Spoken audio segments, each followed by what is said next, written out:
si Martin Del Rosario at ginagampanan ko po si Ivan/Isaac Banson sa Lolong Bayani ng Bayan. Si Ivan o Isaac ang mortal na kaaway dito ni Lolong. Bukod sa isa siya sa mga kanang kamay dito ni Julio, played by Sir John Arcilla, main objective talaga ni Ivan dito ay maghiganti.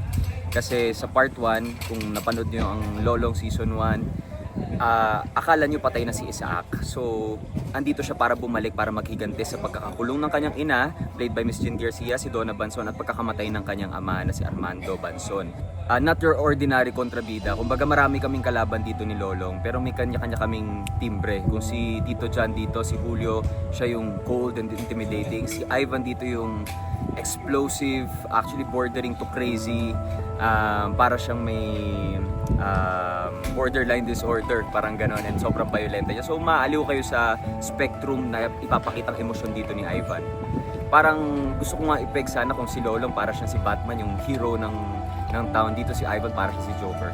Being your character, parang ako pag binasa ko yung script, ano na yan ginagawa mo ng backstory. Actually ako hindi na ako nahirapan gumawa ng backstory kay Ivan kasi alam ko naman for a fact si Ivan at Isaac ay isa. So lahat ng ginagawa ko dito ay fueled by revenge.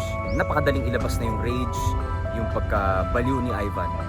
Inimbitahan ko po kayo na wag po kayong bibitaw. Patuloy niyong panoorin ang Lolong Season 2 dahil napakarami pang mangyayaring mga pasabog sa mga susunod na mga eksena. Abangan niyo ang role ni Ivan at paano magde-develop ang kanyang galit dito kay Lolong.